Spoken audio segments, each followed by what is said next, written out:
Earlier tonight, I talked on the phone with Dr. Mutsuo Ikuhara, who is on the ground in Japan working with the International Medical Corps. I began by asking him how the elderly in Japan are being helped. It was very interesting to note that when we visited some of the most heaviestly hit disaster areas, it wasn't the immediate concern of the people there about injuries or illnesses or so forth. They were very concerned about the elderly and who's going to look after the elderly who lost all of their possessions, their homes, their protection, and so forth. And how's the Japanese government responding to this medical emergency?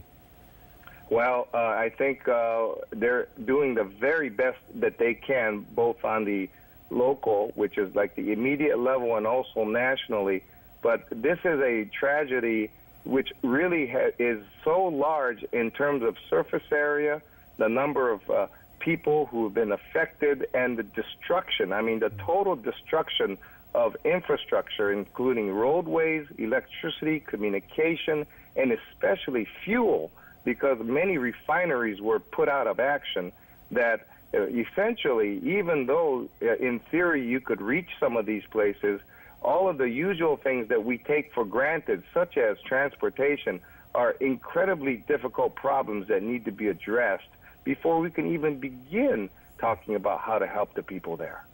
Tell me, because there's some concern, at least on this side of the Pacific, that there is a perception that Japanese society is so advanced and so affluent that they can handle this without any participation from those of us here in the United States of America. Is that an improper perception? Is that incorrect? Should we be helping more? Well, in this particular instance, and I know perception is very, very significant in terms of how it influences how we think. But in this particular instance, the level of this disaster is just beyond anyone's comprehension.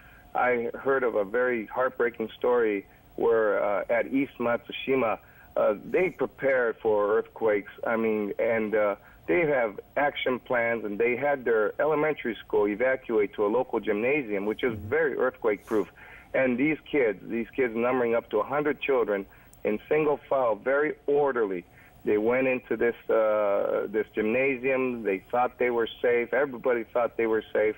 Nobody anticipated a wall of water 10 feet high hitting this gymnasium.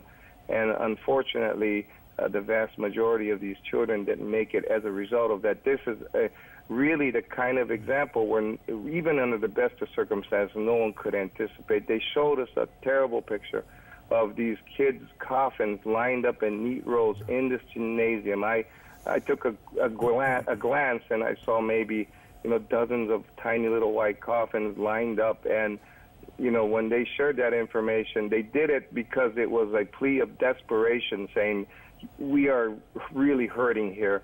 Anything you can do, and anything you can do for the psychological support for the people, and the people that are working to help their own townsfolk are people who lost their children themselves. So they're actually, the victims are helping other victims. It's a terrible situation.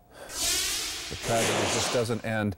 If you would like to help the International Medical Corps in their efforts for quake victims in Japan, you can call 1-800-481-4462, or you can make a $10 donation by texting the word MED to 80888.